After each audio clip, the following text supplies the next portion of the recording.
On this video, I'm going to continue what we've been doing in the book of Job.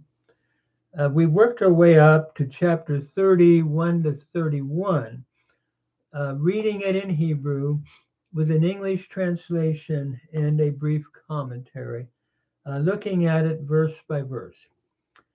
As we look at this chapter, Job continues his speech by contrasting his present tragic position with his past joyful one. In the present, outcasts hold him in contempt. Days of affliction have replaced days of joy.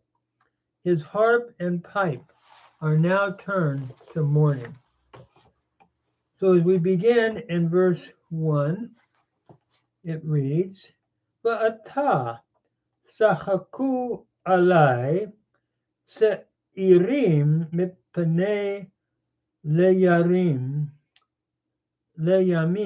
asher ma'asti avotam lashid im kalvei soni. Or son, yes. So as we look at this, but now the ones who are younger than I have me in derision. In other words, they laugh at me. The ones who are younger in days than I am, whose fathers I really disdain to even set with the dogs of my sheep. It is interesting, in verses 1 to 8, he's going to be giving a general description of the people who are now holding him in scorn. They're laughing at him. They're holding him in scorn. Formerly, both young and old had great respect for him, but now no one does. As to the dogs were considered unclean in the Middle East. It was furthermore a sign of contempt to compare a person to a dog, for example. We see this in 1 Samuel 17:43 and Proverbs 26:11. Dogs also were not allowed to enter the house, but ran wild, living on whatever food they might find. For example, Psalm 59:14 and 15 describe that. The fathers of these young men who now despise Job were so debased that Job would not have set them with the dogs to guard his sheep. Now, such low people as their sons hold Job in mockery or in derision. And so verse 2 continues. Gam koach yedehim lama li al lemo avad kalach. Indeed, the strength of their hands, wherefore it would profit me, men in whose ripe old age have perished. And what Job is seemingly saying here is these young men are weaklings. They will not live to a ripe old age because of their degeneracy. Yet Job is despised by them. And so he continues describing this situation that he finds himself in. Verse 3. Becheser u vechafan galmud ha orakim siyah amesh shua u meshoah.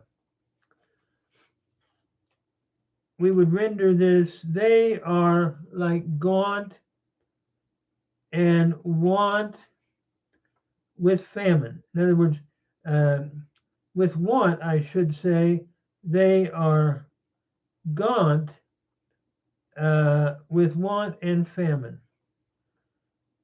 They are the ones that gnaw the dry ground. Uh, in the, can I say, in the gloom of darkness and desolation. These are emaciated then with hunger. They feed only on the scarce produce of the wilderness, Job is saying. And he further describes what they eat.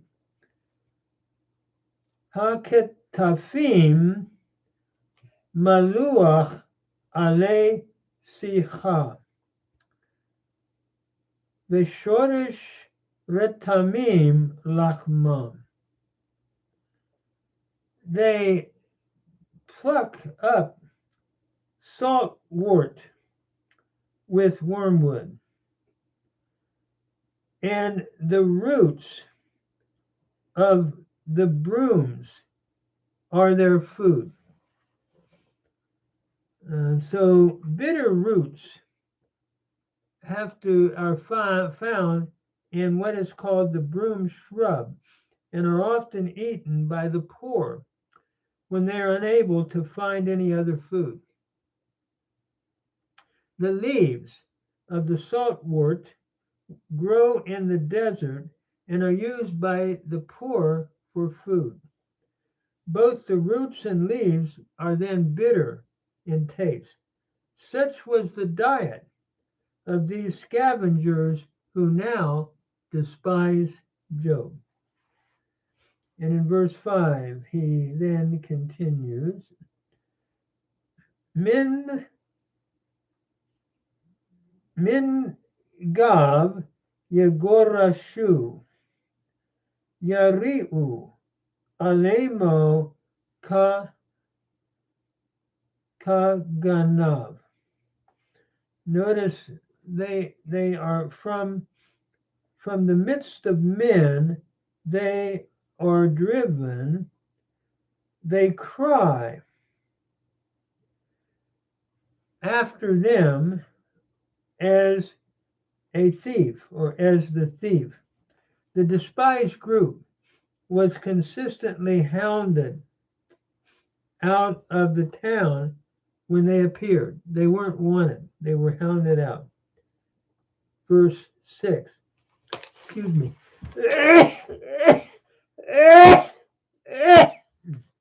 Excuse me, please.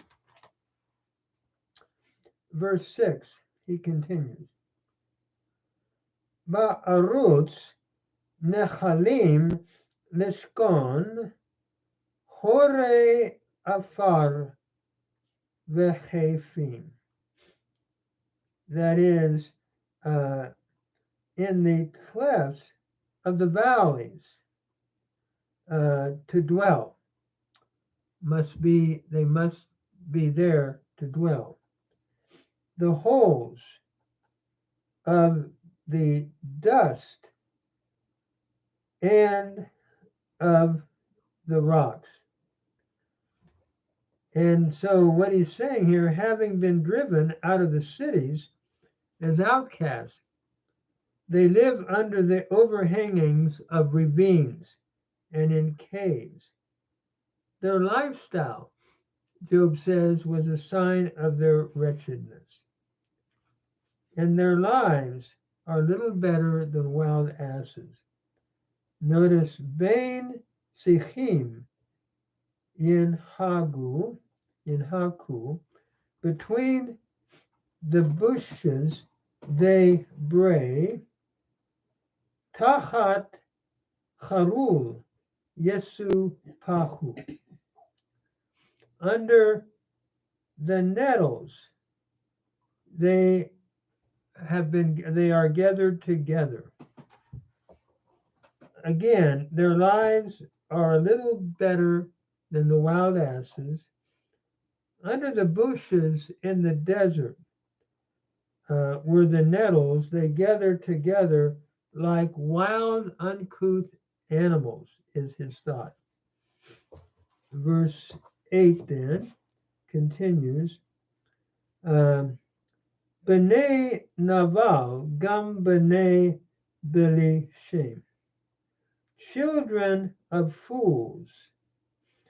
Indeed, children of ignorant people, people without a name, he says. Nika'u min ha'aretz. They have been scourged out of or from the land. And these outcasts are demoralized fools, Job is saying, of no lasting reputation, scourged out of the land by others. And so he then comes back to his statement that he had made in verse 1. In the next verse, verse 9, V'ata negi natam hayiti. But now their song, I have become. V'ahi lahem lamila. And unto them I am like a byword to them. And so Job returns to the statement that he had made in verse 1. It is the type of person just described who has derided him. And so again, he's drawing the position that he finds himself in and how difficult his situation now is. And so in verse 10, he says, Ta'avuni rachaku. They abhor me. They flee from me. And they don't spare to spit in my face. U mipanai lo hasahu rik. They don't spare to spit in my face.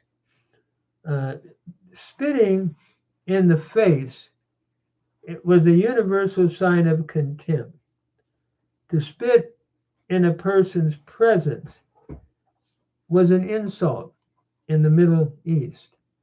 Jesus Christ experienced this derision, for example, in Matthew chapter 26, verse 67. So in verse 11, he continues, Ki yitrav batach vaya aneni. He has loosed my cord, and he has afflicted me. And furthermore, v'resen mipanei shilehu. They have cast off the bridle before me. The bridle before me, literally, they have cast off.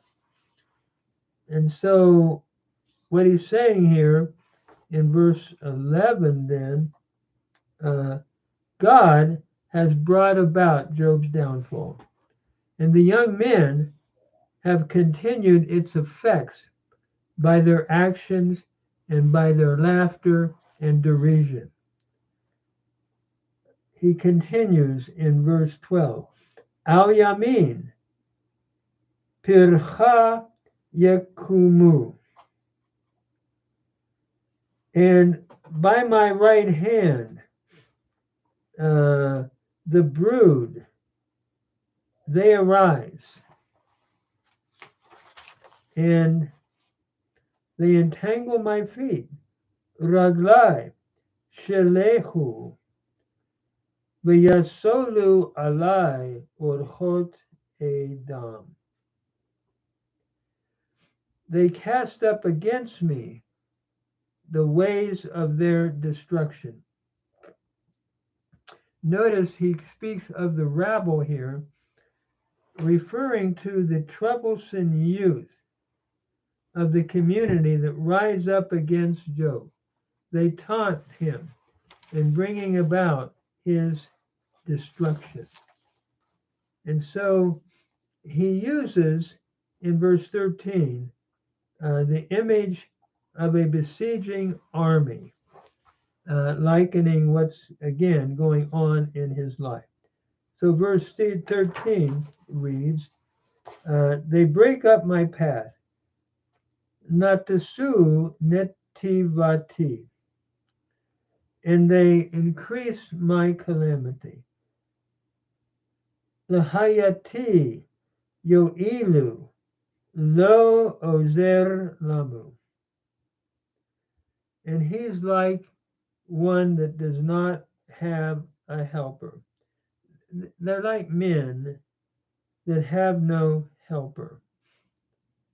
Job uses the image here of a besieging army which blocks the road into a city so that no supplies can enter. There's no one to help. Even men despised by the masses and having themselves no helper succeed in their attack against Job. And in verse 14, he continues, Keferetz Rahav Ya'atav, as though a wide breach they come forth. Tahat Shoah Hit Galgalu.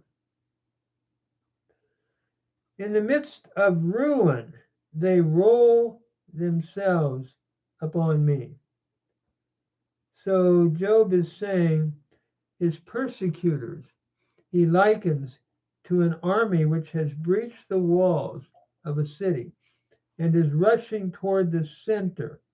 They continue to pour abuse on him. And the result is terror. In the next verse, Ha hafak alai ba laot. Tears have turned upon me. They chase my honor as the wind. Tirdof beruach nedavati. And Uhav Avra Yeshuati. My welfare, as a cloud, literally, is passed away, my welfare. And so the result of their persecutions brings terror to Job. Job's honor, he says, has been swept away like the chaff before the wind. I'm going to stop there. I'm trying to read it slowly and think about the thought and giving a brief commentary on it. In verses 16 to 23, we'll then look at Job's calamities and how it affects his mind. And we'll track that in the rest of the chapter. So I'm going to stop at this verse, and next time we'll continue on. Well, that was good.